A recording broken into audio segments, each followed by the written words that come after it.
Photography is an expensive field and it's an expensive hobby to get into. You probably already know this. But the good thing about it is there's so many options. You don't always have to start out at the top end of things. I know I didn't whenever I was younger. I know my first camera was, my very first camera was an old Polaroid where it was, you had to wave it. Love that thing. But my first real camera was a Fuji, and it was like a bridge camera, 10 times optical zoom. I saved up forever to get that whenever I was like a teenager. And at the time I loved it. I thought it was the best. Obviously looking back now, not so much, but at the time it did the job perfectly for me and what I needed it to do. First real camera beyond that would be my Nikon D90. I saved up for a long time to get this, and I bought it, I remember about 2-3 days before Christmas, 6 or 7 years ago, and I absolutely loved it. I used it for everything from sports to just like family gatherings and portraits and pets and all kinds of different things, and I absolutely loved it. I probably well over 100,000 shutters on this thing. It was the best. I absolutely loved it, and I hung on to it and I stayed with it until I realized that the camera was holding me back. It's not my knowledge, it's not my skill that was holding me back. It was the camera at that point. The ISO, I just couldn't push it to what I needed to push it to, or the resolution wasn't what I needed it to be. So at that point is whenever I kind of stepped up to the Nikon D300S. I bought this thing used, and that's another great route to go. You don't always have to buy brand new on stuff. There's so many websites online, used camera places. I know I use a place here in Indianapolis called Roberts Camera. They have a used department called Used Pro or something like that. And I absolutely love it. They tell you how many shutters are on it. They're honest with you. They tell you the wear on it, that kind of thing. And that's a great route to go instead of buying brand new. You can save a ton of money that way. I know I've done that with lenses. I've done that with, like I said, cameras. That's just a great route to take. Photography is two things, your camera and then your lens. Whenever I first started out, I just started using my kit lens. My kit lens that came with my D90 was, I believe, at 18-105, I want to say. And I stuck with that for probably 6 months or so until I realized I started doing some research, and I realized for sports, I wanted a 70-200. So I researched up 70-200s, and I quickly realized Nikon was a little bit out of my budget. So I went down to the third-party lenses. I found there were several options, Tamron, Sigma, a few others, and so I went with the Sigma. I went on eBay, I figured out exactly what I wanted, and I bid on my Sigma 7200, and I didn't get it. I bid on another one, I didn't get it. You just have to be patient. It was so frustrating, but finally the circumstances came around, and I landed my 7200. When I finally got that home, I popped it on my D90. It was an absolute crazy, the world of difference that you got from the kit lens. Obviously, the zoom itself beyond the 100 and whatever it was, 110, whatever it was, 105.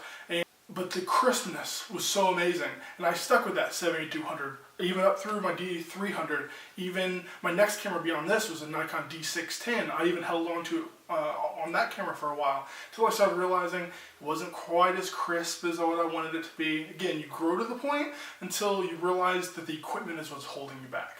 So at that point, I saved up some more money, and this time I bought a new Nikon, the latest 70-200 2.8. It wasn't the latest one that just came out a few months ago. It was because I bought it a couple years ago. So it was the VR2, and that's what I use, and I still use that today, right here. It's again, I love it. I wound up selling my Sigma, and I put that into my Nikon here. So I believe I bought the Sigma on eBay for like $700. This would have been, I don't know, 4 or 5 years ago at this point. And I sold it a couple years later. I think I got $500 out of it. So honestly, it's a 2-year rental basically for $200. You can't beat that. Turn around and put that into the Nikon, and whenever you're ready to move up to it, and you're good to go. This was really, and I've said this in other videos as well, this is the workhorse. If you want to shoot sports, if you want to shoot portraits, honestly, if you want to take photos, I highly suggest the 7200. It doesn't have to be Nikon. It can be Sigma. It can be Tamron. It can be anything. 7200 is great. It's awesome. You can get nice and tight. You can go a little wide with the 70 end, but sometimes you need wider lenses for that. And I didn't want to use my kit lens that went up back to 18. I needed a little wider than that, especially to get down to the 2.8 range. So that's whenever I picked up my Nikon 14 to 24 2.8. Again, it was an expensive purchase, but it's paying off because you see it in the photos. But it's not something you need right off the bat. Again, the kit lenses are fine until you realize that they're holding you back. At that point, you want to invest in the glass. One of my more recent purchases, also from Roberts, the used department there, is a 300mm 2.8. Shooting sports is really what I love to do, and the 7D range was just not quite far enough for me. I needed a 300mm, and I would like to obviously have a 2.8, so that's what I went with. These things are super expensive. There's no way I could have afforded a brand new one, their latest versions they have out now, so I kind of scalped out their used department, was checking it every few weeks, and they finally updated it, and they got in an older version.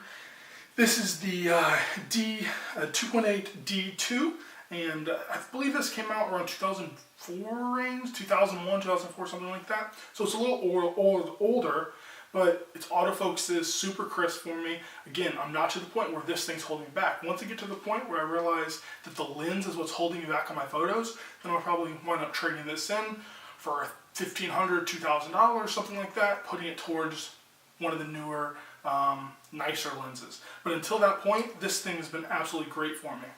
Whenever you're scouting out for your next equipment purchase, it can be daunting with the prices, whether it be B&H or Roberts or Adorama. I use all of those. You can be looking at $5,000 for a camera, or $3,000 or $2,000 for a camera, or $2,000 for a lens, and it can really make you think, I don't know if I can do this. I don't know if I want to spend that kind of money on a piece of equipment that I'm going to use as a hobby sometimes, just to shoot my family, but you don't have to do that. Like I said, start out low, get on the lower end of things. They're still great cameras. They're putting out amazing cameras now at such a low end, they're making it affordable really to anybody. So one is just start out on the low end. Get a camera, get even the kit lens. If you can afford to go up to another lens like this is it's a DX Nikon 35mm 1.8. This one was $200. I mean, you cannot beat that considering it's a 1.8, such low light you can shoot with this thing, and it's super tack sharp. I highly recommend something like that to go along with your kit lens and put it on your camera and grow from there. Once you realize that those things are holding you back, that's when you invest a little higher end. If you have any questions, comment below. Also, be sure to subscribe. I'll be putting out a lot more photography videos down the road, and thanks for watching.